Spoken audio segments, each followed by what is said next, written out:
Assalamualaikum warahmatullahi wabarakatuh. Halo sahabat semua, para penikmat kisah-kisah misteri dan cerita tentang makhluk astral yang tak kasat mata.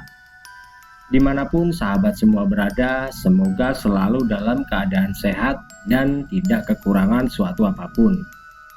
Jumpa lagi bersama saya Untung Prasetyo dalam channel Hanya Cerita Misteri. Pada kesempatan kali ini, saya akan membacakan sebuah kisah nyata yang saya tulis berdasarkan cerita dari narasumber yang mengalami langsung kejadian ini. Dan perlu diketahui jika semua nama tokoh dalam cerita ini sengaja kami samarkan untuk menghindari hal-hal yang tidak diinginkan di kemudian hari dan juga untuk menjaga privasi dari yang bersangkutan. Tapi sebelum kita masuk ke ceritanya, jangan lupa dukung terus channel Hanya Cerita Misteri agar dapat terus berkembang dan dapat menjadi hiburan tersendiri bagi sahabat-sahabat semua para penikmat kisah-kisah misteri. Jangan lupa tekan tombol subscribe dan nyalakan lonceng notifikasinya, serta klik juga tombol like-nya dan ditunggu komentar-komentar menarik dari sahabat-sahabat semua. Oke, bagaimana kengerian kisah ini? Mari kita simak ceritanya.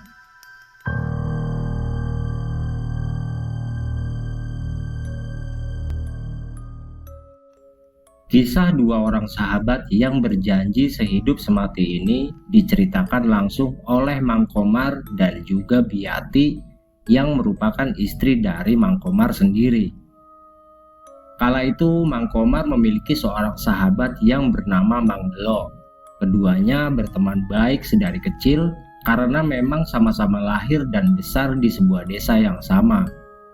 Ketika muda, dua orang sahabat itu sangat suka sekali mencari guru spiritual untuk mempelajari ilmu-ilmu yang berhubungan dengan hal-hal gaib.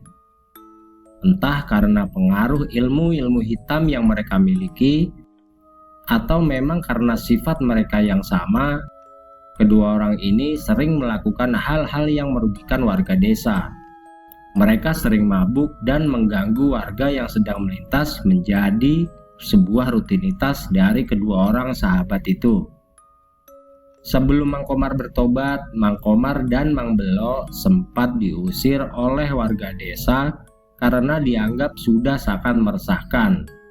Selain hobi menenggak minuman keras, dua orang ini juga sering dikaitkan dengan hilangnya hewan ternak milik warga. Walaupun pencurian-pencurian kecil yang terjadi di desa tidak pernah terungkap siapa pelakunya, tapi warga desa yakin bahwa maling di kampungnya adalah Mang Komar dan Mang Belo. Warga yang sudah merasa geram dengan kelakuan dua sahabat ini meminta kepada kepala desa setempat untuk bersama-sama dengan warga mengusir Mang Komar dan juga Mang Belo dari desa. Dan hasilnya benar, setelah dua orang yang meresahkan itu pergi, pencurian hewan ternak seperti ayam, domba, dan kambing pun tidak pernah terjadi lagi. Mang Komar dan Mang Belo yang merasa kesal karena telah diusir oleh warga desa lalu mencari cara untuk membalaskan dendam mereka kepada seluruh warga termasuk kepala desa. Suatu saat ketika Mang Komar dan Mang Belo berteduh karena hujan deras saat keduanya akan pergi ke pasar, tiba-tiba saja terjadi kecelakaan tunggal yang terjadi tidak jauh dari tempat mereka berteduh. Kecelakaan itu membuat seorang pemudi sepeda motor meninggal karena masuk ke dalam jurang berbatu yang sebenarnya tidaklah terlalu dalam. Mang Komar dan Mang Belo yang waktu itu berada di dekat tempat kejadian pun langsung turun ke bawah untuk melihat korban kecelakaan tersebut. Sesampainya mereka di dasar jurang, mereka pun mendapati korban kecelakaan tadi sudah tidak bernyawa. Niat jahat pun segera terlintas di benak kedua sahabat tersebut. Mang Komar lalu memeriksa barang berharga milik korban dan segera mengambilnya. Uang yang ada di dalam dompet korban kini sudah berpindah ke dalam saku celana Mang Komar. Sementara itu, Mang Belo mengambil cincin emas dengan batu berwarna hijau dari jari manis milik korban. Niat jahat Mang Komar dan Mang Belo ternyata tidak sampai di situ saja. Dua orang yang sama-sama memiliki ilmu hitam itu tiba-tiba mendapatkan ide untuk membalaskan dendam mereka kepada warga kampungnya dengan cara membawa arwah korban kecelakaan itu ke desanya. Mang Komar lalu mematahkan jari tangan korban yang memang sudah hampir patah akibat benturan keras tadi. Setelah itu membungkusnya dengan sobekan baju korban. Tidak lupa rambut korban yang terdapat darah pun diambilnya untuk dijadikan sebuah ritual. Setelah selesai dengan korban kecelakaan tersebut, Mang Komar dan Mang Belo segera pergi dari TKP kecelakaan untuk menyusun rencana balas dendamnya kepada warga desa yang telah mengusirnya. "Uangnya teh ada berapa, Mar?" tanya Mang Belo ketika mereka sudah kembali ke tempat mereka berteduh. "Aya 300.000. Lumayan buat beli kemenyan sama kembang. Sisanya kita bisa buat makan. Malam ini kita nggak usah minum dulu. Kita ritual aja dulu loh," jawab Mang Komar sambil menunjukkan uang yang diambilnya dari korban kecelakaan tadi. "Bagus kalau begitu. Cincin ini besok kita jual saja, biar aman," balas Mang Belo sambil menunjukkan cincin emas dengan batu berwarna hijau tadi. "Loh, menurut kamu teh kita mau ritual di mana?" tanya Mang Komar yang bingung dengan tempat untuk melakukan ritualnya. "Ya kita pulang aja dulu. Kita minta izin baik-baik sama Pak Lurah. Bilang ke dia kita cuma mau ngambil pakaian," jawab Mang Belo dengan penuh semangat. "Nanti teh ritualnya di rumah kamu saja, Mar. Setelah selesai, kita kubur rambut ini di rumah kamu dan jari ini di rumah saya," imbuh Mang Belo yang ternyata sudah memiliki rencana untuk melakukan ritual pemanggilan arwah korban kecelakaan tadi. Ketika sore hari tiba, Mang Komar dan Mang Belo kembali berjalan menuju ke desanya. Dengan baju yang basah kuyup, kedua sahabat itu langsung menuju ke rumah Pak Lurah untuk meminta izin. Mau apa lagi kalian?" ujar Pak Lurah dengan mata melotot dan wajah memerah ketika melihat Mang Komar dan Mang Belo datang. "Maaf atuh Pak Lurah, saya mau minta izin. Mau mengambil pakaian di rumah," ujar Mang Komar dengan sopan kepada Pak Lurah. "Iya betul Pak, setelah ini kami akan pergi karena ada yang mengajak kami bekerja di kota," imbuh Mang Belo. Pak Lurah yang merasa tidak tega dengan kedua warganya tersebut lalu mengizinkan Mang Komar dan Mang Belo untuk mengambil pakaian dengan dikawal dua orang warga yang diminta langsung oleh Pak Lurah. Karena kedua sahabat itu memiliki ilmu yang lumayan tinggi, keduanya tidak kesulitan untuk membuat Mang Kosim dan Mang Dadang takluk dan mengikuti perintahnya. Sesampainya Mang Komar di rumahnya, Mang Komar meminta Mang Dadang yang sudah terpengaruh oleh ilmu hitamnya itu untuk duduk dan menunggu di teras. Sementara itu orang tua Mang Komar pun terkejut melihat anak sematawayangnya kembali pulang. "Assalamualaikum, Mak.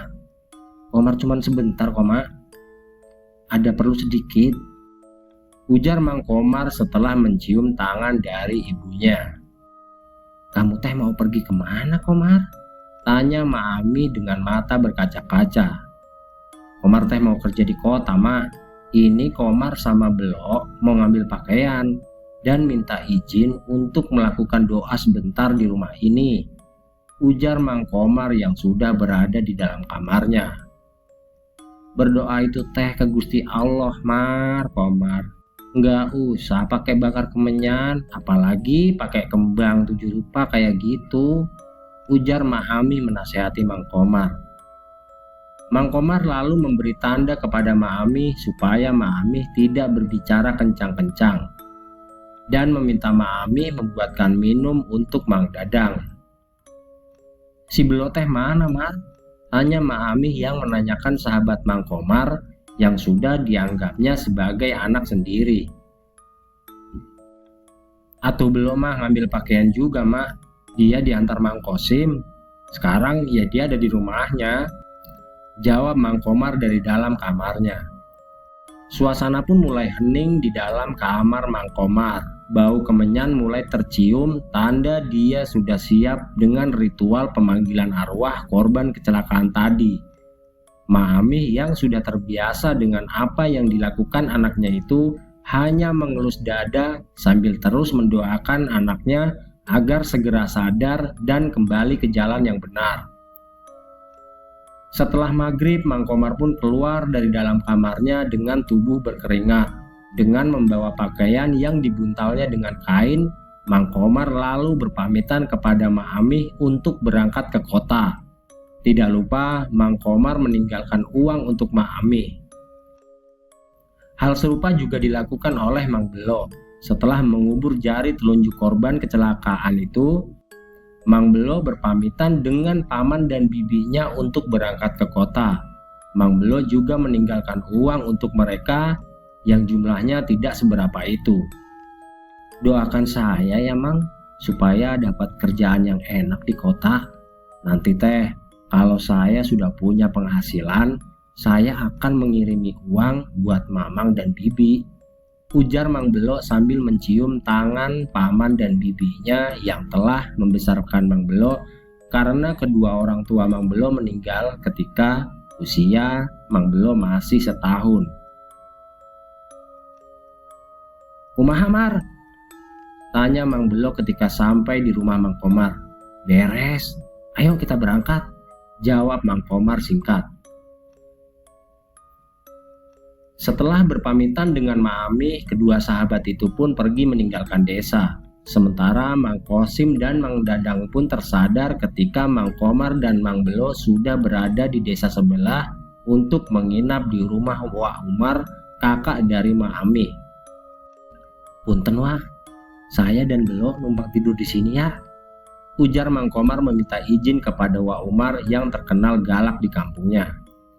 Karena sebelumnya Mang Komar dan Mang Belo sudah membuat Wak Umar tunduk dengan ilmu mereka, Wak Umar pun dengan senang hati mempersilahkan Mang Komar dan Mang Belo untuk tinggal di rumahnya. Setelah sehari kemudian, kabar tentang adanya pocong yang meneror warga desa tempat Mang Komar dan Mang Belo tinggal pun sampai ke telinga mereka. Karena kondisi desa sedang tidak aman, Mang Komar dan Mang Belo pun leluasa untuk keluar masuk dari desa mereka.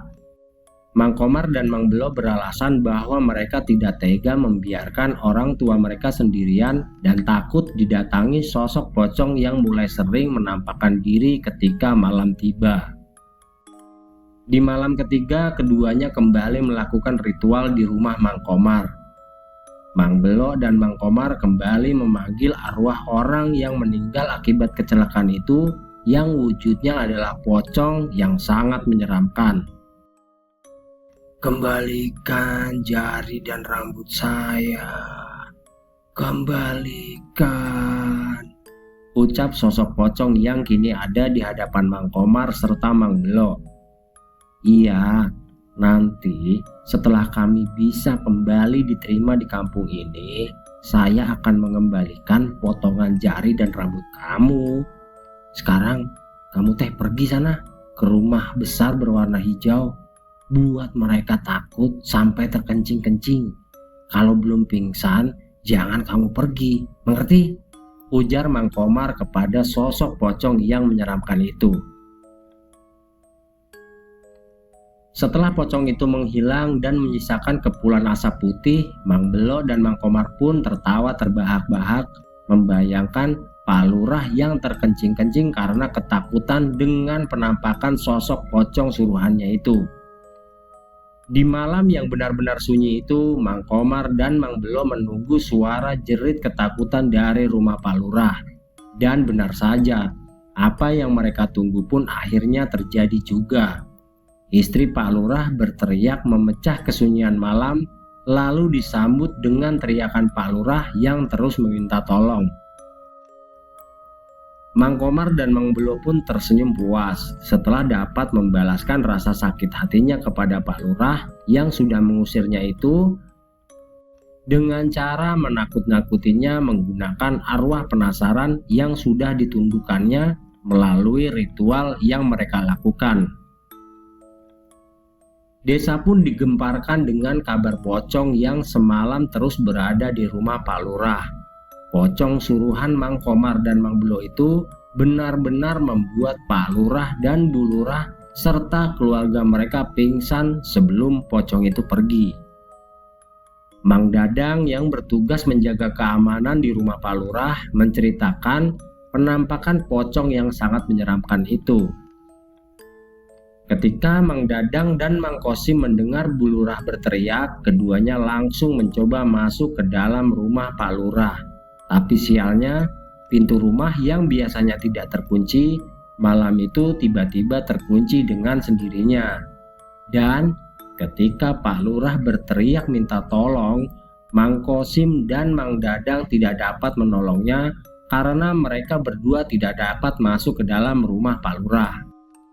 Mang Dadang yang mencoba mencari jalan lain dengan berlari ke arah belakang rumah Pak Lurah harus merasakan ketakutan yang luar biasa ketika sosok pocong dengan wajah berlumuran darah dan bola mata yang hampir keluar itu sudah berdiri di hadapannya. Kaki Mang Dadang bergetar hebat dan tubuhnya tiba-tiba lemas ketika wajah pocong yang berkumis tadi kini jaraknya hanya sejengkal dari wajah Mang Dadang.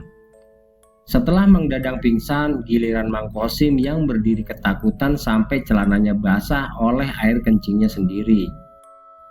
Pak Lurah yang tidak tinggal diam dengan kejadian horor di kampungnya segera mencari orang tua yang dapat mengusir sosok pocong yang entah dari mana datangnya.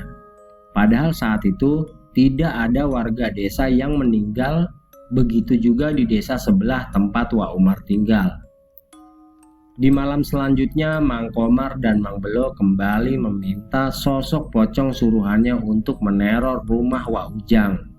Karena Wak Ujang adalah sosok yang kata-katanya didengar warga kampung.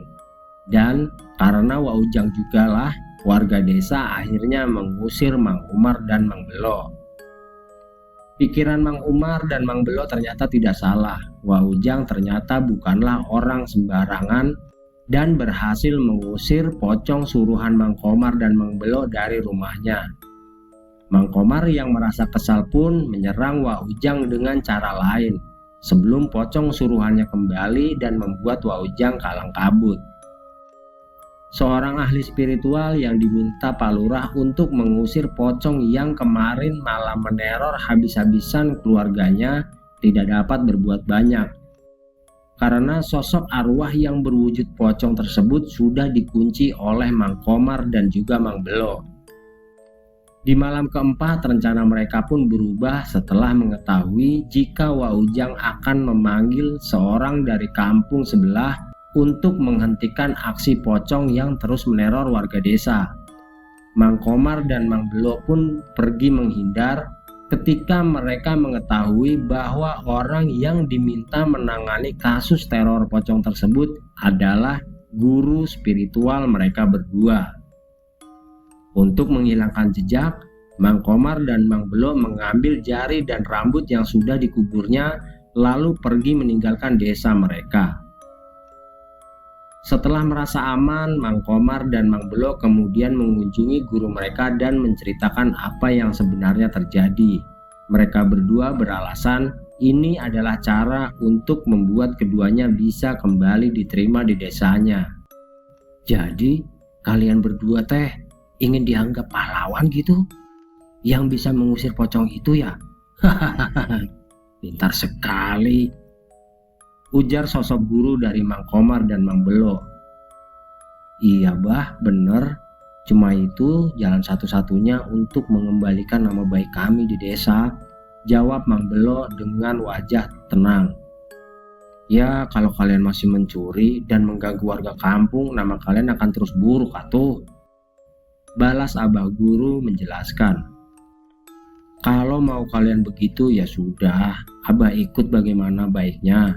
Tapi jika setelah kalian diterima kembali di desa, kalian masih mencuri dan mengganggu warga, maka Abah sendiri yang akan mengusir kalian. Paham? Imbuh Abah Guru yang membuat Mang Komar dan Mang Belo berjanji untuk berhenti mencuri di kampungnya sendiri dan tidak mengganggu warga desa lagi. Di malam berikutnya, Mang Komar dan Mang Belo kembali melepaskan arwah penasaran yang sudah diikatnya. Kali ini, rumah temannya yang dianggap sudah mengusik kedua sahabat itu. Rumah Mang Ade yang menjadi target berikutnya dan juga menjadi tempat untuk menyudahi teror yang selama beberapa hari ini telah meresahkan warga. Setelah terdengar teriakan dari istri Mang Ade, Mang Komar dan Mang Belo segera berlari menuju ke rumah Mang Ade. Dan ketika sudah berada di rumah Mang Ade, kedua sahabat itu lalu membaca mantra untuk memanggil pocong suruhannya tersebut. Mang Ade yang ikut menyaksikan Mang Komar dan Mang Belo yang berpura-pura bertarung melawan pocong suruhannya itu segera meminta Abud untuk memanggil Mang Dadang dan Mang Kosim di rumah Pak Lurah. Setelah Pak Lurah dan warga desa datang, Mang Komar lalu kembali berpura-pura mengeluarkan ilmu untuk mengusir arwah yang sudah diikatnya itu. Setelah Mang Komar dan Mang Belo berjanji mengembalikan apa yang diminta oleh sosok pocong tersebut, sosok pocong itu pun pergi dengan sendirinya.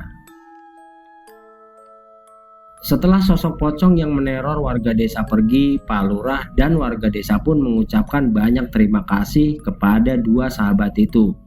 Pak Lurah pun meminta Mang Komar dan Mang Belo untuk kembali lagi ke desanya dengan syarat tidak meresahkan warga desa. Keduanya pun akhirnya kembali diterima oleh warga desa. Kini mereka menjadi warga desa yang baik. Walau keduanya masih sering mabuk-mabukan, tapi hal itu tidak dilakukan di dalam desa. Kedua sahabat itu akhirnya menjadi penguasa pasar di kecamatan tempat mereka tinggal. Dengan ilmu-ilmu yang mereka miliki, Mang Komar dan Mang Belo pun menjadi orang yang disegani di pasar tersebut yang meminta retribusi uang keamanan di pasar itu. Setelah kedua sahabat itu menikah, keduanya pun tinggal di daerah yang berbeda. Mang Komar tinggal di desa istrinya, sementara Mang Belo tetap tinggal di rumah paman dan bibinya. Walaupun sudah memiliki anak, kedua sahabat yang cukup disegani itu tidak mengurangi hobinya menenggak minuman keras. Setiap hari, Mang Komar dan Mang Belo pulang ke rumahnya dalam keadaan mabuk. Hingga suatu ketika, Mang Belo yang hari itu terlihat beda dan bersikap sedikit aneh kepada Mang Komar. Dia pun berkata, "Mar, entar kalau saya teh mati duluan, kamu ikut nguburin saya ya," ujar Mang Belo yang membuat Mang Komar tersedak. "Kamu ini aneh lo, ngapain mikirin mati? Tapi kalau emang permintaan kamu teh kayak gitu, tenang aja lo. Nanti juga saya ngajiin kok," balas Mang Komar sambil tertawa, walau sebenarnya dia agak takut mendengar ucapan Mang Belo tadi. Di hari itu Mang Belo kembali bersikap tidak wajar ketika dia bersalaman dan memeluk erat tubuh Mang Komar ketika ingin pulang dari pasar. Hal itu tidak pernah dilakukan kedua sahabat itu, walau mereka sangatlah akrab. Mang Komar pun tidak ambil pusing dengan apa yang dilakukan oleh Mang Belo. Setelah berpamitan, keduanya pulang ke rumah masing-masing dengan jalur yang berbeda. Ternyata hari itu adalah hari naas yang mengantarkan Mang Belo kepada ajalnya. Mang Belo yang mengendarai sepeda motor dengan keadaan mabuk harus mengalami kecelakaan di tempat dulu dia dan Mang Komar mengambil uang serta cincin emas dan juga jari rambut dari korban kecelakaan yang arwahnya dijadikan sarana untuk menakut-nakuti warga desa. Di tempat yang sama itulah Mang Belo tewas dengan mengenaskan. Tubuhnya penuh luka dan wajahnya menjadi rata akibat benturan keras dengan bebatuan di dasar jurang. Tubuh Mang Belo yang tidak langsung ditemukan membuat kondisinya makin mengerikan hingga jasad Mang Belo tidak dapat dimandikan dan hanya langsung dikafani lalu dikuburkan. Mang Komar yang merasa sedih karena ditinggal sahabat yang sudah dikenalnya sejak masih anak-anak pun hanya meratapi kepergian Mang Belo. Mang Komar tidak mau ikut menguburkan jenazah sahabatnya itu dan memilih untuk berdiam diri di rumahnya. Alasan Mang Komar tidak datang dan tidak ikut memakamkan Mang Belo adalah rasa takutnya akan kematian. Dia merasa bahwa sahabatnya akan mengajaknya untuk ikut mati, karena semasa muda mereka berdua pernah berjanji jika salah satu dari mereka ada yang lebih dahulu mati, maka yang satunya juga harus ikut. Janji itu disepakati keduanya dengan salah satu jimat terkuat milik Mang Belo dan juga Mang Komar. Hal itulah yang membuat Mang Komar merasa ketakutan karena Mang Komar yakin bahwa janji mereka itu akan terwujud. Di malam pertama ketika keluarga Mang Belo menggelar pengajian, Mang Komar yang diminta istrinya untuk ikut mengaji ke rumah Mang Belo menolak mentah-mentah permintaan istrinya tersebut. Dan dengan emosi memuncak, Mang Komar meminta istrinya untuk tidak lagi mengingatkannya akan almarhum Mang Belo. Karena ketika ingat akan almarhum sahabatnya itu, maka Mang Belo juga teringat akan janji yang sudah diucapkan. Sekitar pukul 9 malam, istri Mang Komar dikejutkan dengan suara ketukan yang berasal dari pintu belakang rumahnya. Padahal tidak pernah ada orang ataupun tamu yang datang dari pintu belakang rumahnya tersebut. Karena merasa terganggu dengan bunyi ketukan pintu yang terdengar terus-menerus di rumahnya, istri Mang Komar yang bernama Biyati dengan terpaksa membuka pintu belakang rumahnya. Setelah pintu terbuka, Biyati melihat sosok pocong berlumuran darah dengan muka yang tidak lagi berbentuk serta bau busuk yang sangat menyengat. Biyati pun menjerit dan lari tunggang langgang ke arah ruang tamu tempat di mana Mang Komar berada. Mang Komar yang tidak mempercayai apa yang dialami dan diceritakan oleh istrinya itu lalu memeriksa pintu belakang rumahnya. Dan ketika dia baru sampai di dapur, sosok pocong yang wajahnya hancur itu sudah berdiri menunggunya sambil memanggil nama Mang Komar. "Komar, tolong saya Komar.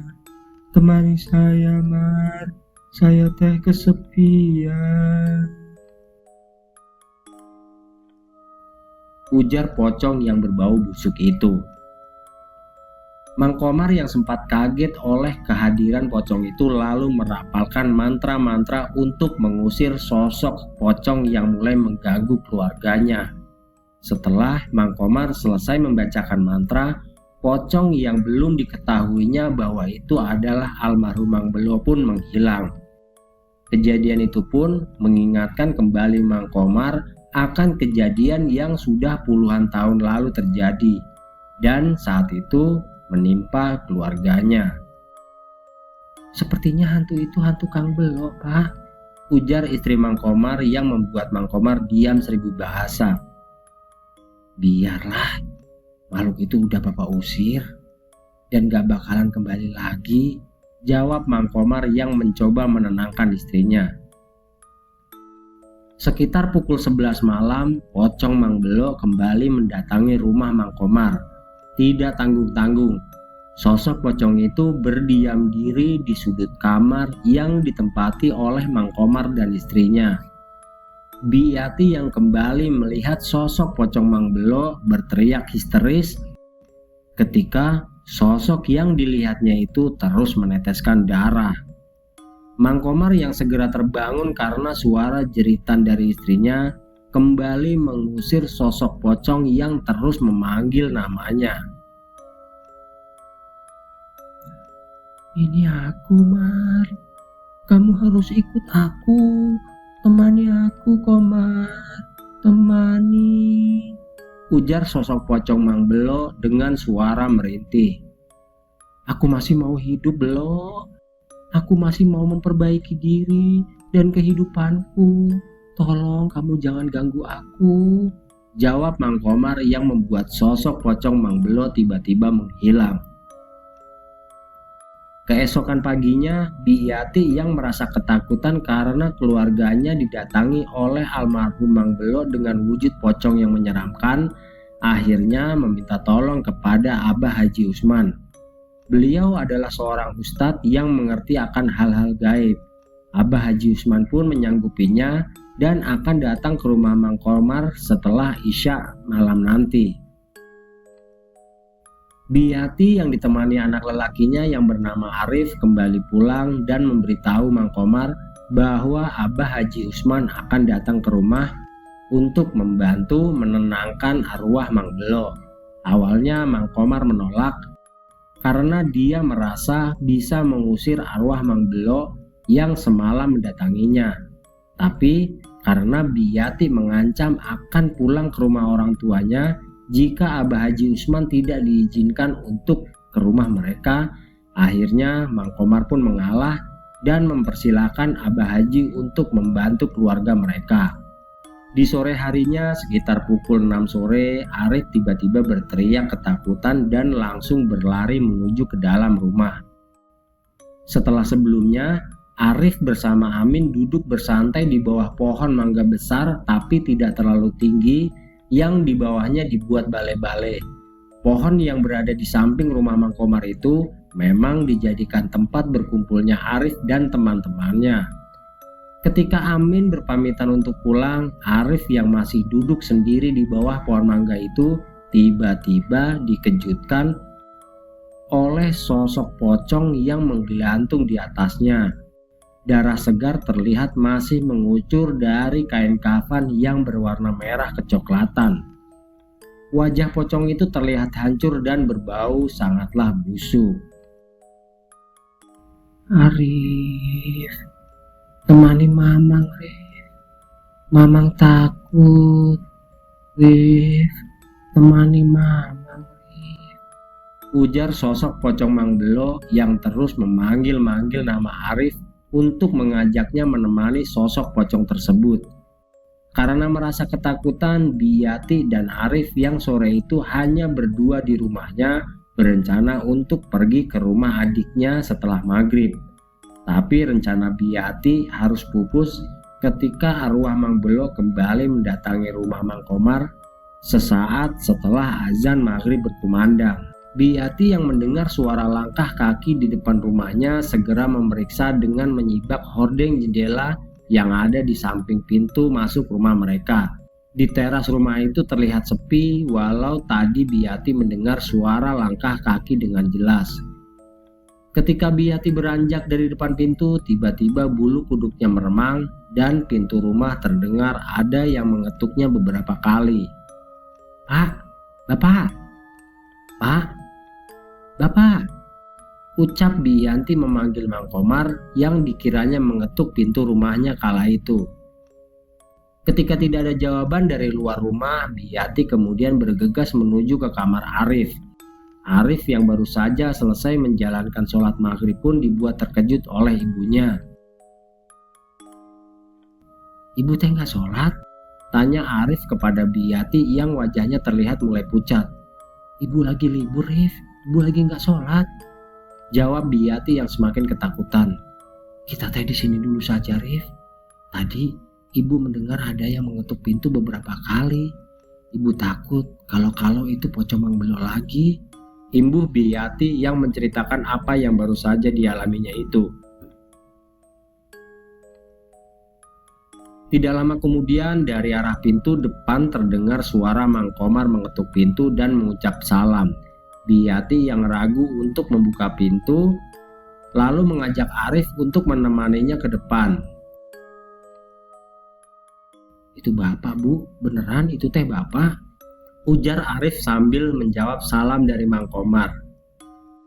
Biati yang merasa ketakutan memilih terus berada di belakang Arif ketika anaknya itu membuka pintu rumahnya.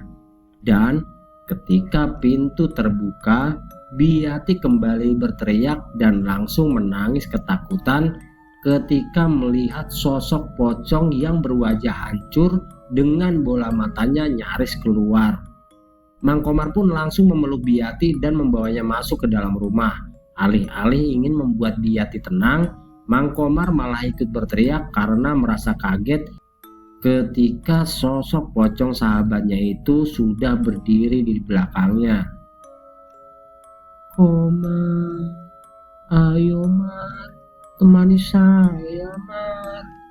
Komar, kamu sudah berjanji, temani saya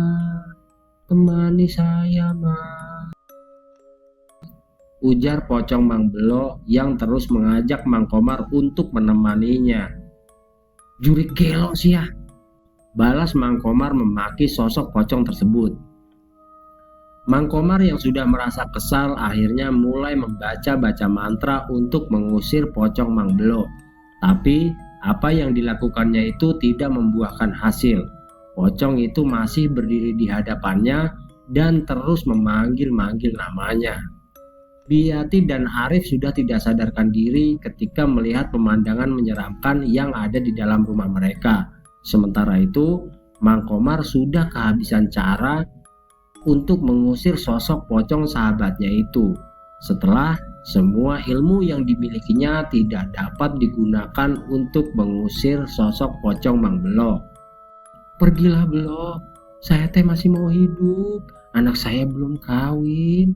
Saya berjanji akan ikut merawat anak-anak kamu yang masih kecil itu Belo. Sekarang kamu pergi yang Belo, yang tenang di sono.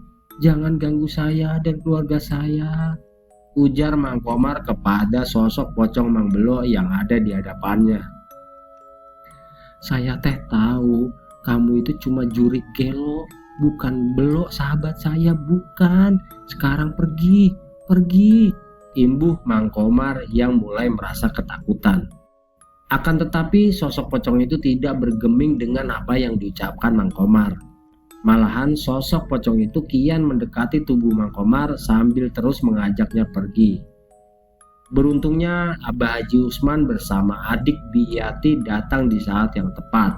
Abah Haji Usman yang terkejut melihat Mang Komar sedang berhadapan dengan sosok pocong tersebut segera membacakan ayat-ayat suci untuk mengusir sosok pocong Mang Belo.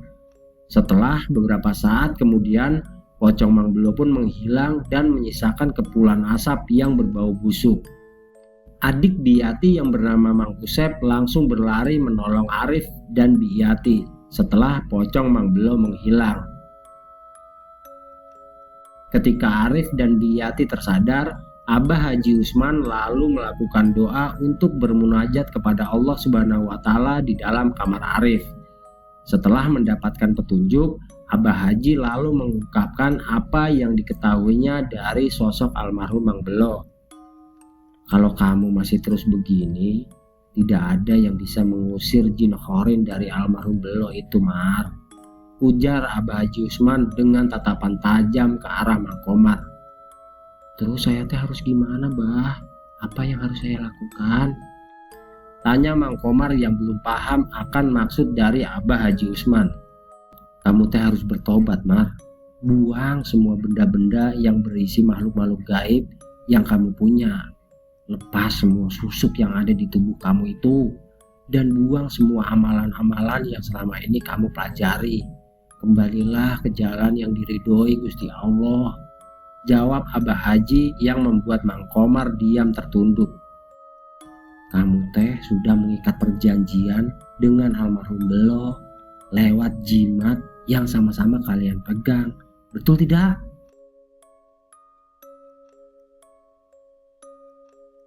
Sekarang jin khorin yang menyerupai almarhum Belo menagih janjinya. Makhluk itu akan terus mengganggu kamu dan keluarga kamu sampai kamu mati, Mar. imbuh Abah Haji yang menjelaskan semua yang kini sedang dihadapi oleh Mang Komar. Caranya teh bagaimana, Bah? Saya sudah jauh terjerumus ke dalam lubang hitam. Akibat dulu saya dan Belo sering belajar ilmu-ilmu yang berhubungan dengan hal gaib, dan guru saya itu banyak, Bah, ujar Mang Komar yang terlihat sangat bingung. Kamu teh tenang, Mar. Saya pasti akan bantu, asal kamu bersungguh-sungguh untuk bertaubat dan kembali ke jalan yang baik yang diridhoi Allah, jawab Abah Haji Usman. Iya, Bah, saya teh sungguh ingin bertobat, tapi tidak tahu bagaimana caranya. Beberapa bulan lalu teh, sebelum Belo meninggal, kami berdua sempat membahas hal ini, Bah. Saya dan Belo ingin kembali ke jalan yang benar, tapi kami tidak tahu harus kemana kami bertobat, balas Mang Komar yang terlihat bersungguh-sungguh ingin kembali ke jalan yang benar. Sekarang ambil semua benda yang berisi kekuatan gaib yang kamu punya, biar saya hilangkan kekuatan gaibnya, ujar Abah Haji Usman dengan wajah yang terlihat serius. Mang Komar pun segera mengambil benda-benda yang dijadikannya jimat untuk berbagai keperluan. Ada sekitar 7 buah benda yang memiliki kekuatan gaib, dan salah satunya adalah benda yang dijadikannya sebagai perjanjian sehidup semati bersama Mang Belo. Kamu teh kolektor benda gaib ya, Mar? Celetuk Abah Haji yang membuat Biati, Arif, dan juga Mang Usep tertawa. Ini semua teh benda-benda yang saya dapat bersama almarhum Belo, Bah. Kami memang sedari kecil selalu bersama. Sampai kami berpikir bahwa ketika salah satu dari kami ada yang mati, maka yang lain pun harus ikut mati, ujar Mang Komar menjelaskan. Wah, kalau begitu kalian itu teh sahabat sehidup semati. Kalian memang hebat dapat bersahabat hingga maut memisahkan kalian. Tapi sayangnya persahabatan kalian tidak menjadikan kehidupan kalian diridhoi oleh Allah, jawab Abah Haji. Sekarang apa kamu sudah ikhlas melepas semua benda-benda ini, Komar?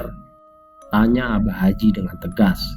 Insya Allah, Bah, saya ingin bertobat dan memperbaiki kehidupan saya dan keluarga saya, jawab Mang Komar dengan hati yang mantap.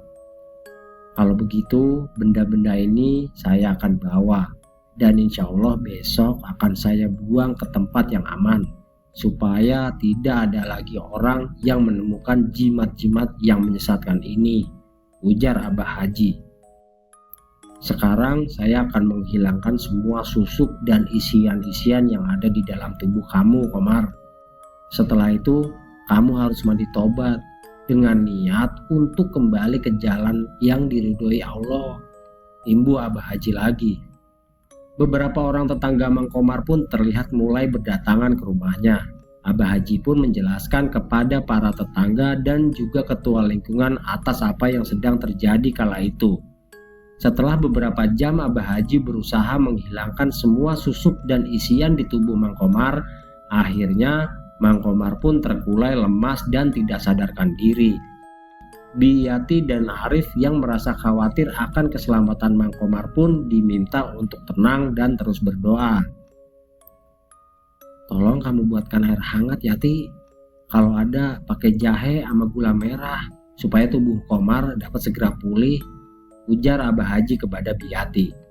Tanpa berlama-lama, Biati yang ditemani Arif pun segera membuatkan air jahe hangat untuk Mang Komar dan juga Abah Haji. Terlihat juga para tetangga Biati membantu menyiapkan makanan untuk semua yang hadir di rumah Mang Komar malam itu. Rumah Mang Komar yang tadinya sepi, kini terlihat ramai walau malam semakin larut. Semua tetangga Mang Komar menyambut baik apa yang sudah dilakukan Mang Komar kala itu. Semua warga bergotong royong membantu keluarga Mang Komar malam itu. Setelah Mang Komar membuang semua jimat dan isian yang ada di dalam tubuhnya, Mang Komar pun terlihat lebih ramah. Wajahnya tidak segarang waktu masih memiliki banyak jimat, dan setelah melakukan mandi taubat, kondisi Mang Komar pun terlihat lebih baik lagi. Keesokan harinya, Mang Komar mengajak Bihyati dan Arif untuk mengunjungi rumah sahabatnya yang sudah lebih dulu meninggalkannya. Kedatangan Mang Komar disambut hangat oleh keluarga Mang Belo, dan Mang Komar pun menceritakan semua kejadian yang dialaminya setelah Mang Belo meninggal. Setelah berbincang dengan keluarga Mang Belo, Mang Komar dan keluarganya lalu pergi ke makam sahabatnya itu. Mang Komar menangis menyesali apa yang telah mereka berdua lakukan dulu. Kini Mang Komar hanya bisa mendoakan Mang Belo. Yang tenang di sono lo, yang tenang ya lo, yang tenang di alam sono. Semoga Allah mengampuni dosa-dosa kamu, dan semoga kamu dapat tempat yang baik di sisinya lo. Bisik Mang Komar dalam hatinya sambil terus meneteskan air matanya. Setelah benar-benar bertobat, Mang Komar pun meninggalkan kawasan pasar yang selama bertahun-tahun menjadi tempat mengaisnya rezeki. Kini Mang Komar bersama Arif memilih untuk mengelola kolam ikan yang ada di belakang rumahnya dan menjadi pribadi yang baik bagi keluarga dan masyarakat desa. Tapi masalah belum selesai. Arwah dari sahabat Mang Komar itu masih sering datang menampakkan diri, walau wujudnya tidak lagi menyeramkan seperti sebelumnya. Sosok pocong Mang Belo sering terlihat di balai-balai yang ada di bawah pohon mangga sebelah rumah Mang Komar. Selama 40 hari dari kematian Mang Belo, selain keluarga Mang Komar dan juga keluarga Mang Belo sendiri, beberapa tetangga dari mereka mengaku pernah melihat pocong Mang Belo. Tapi setelah 40 hari berlalu, sosok pocong Mang Belo tidak lagi menampakkan diri.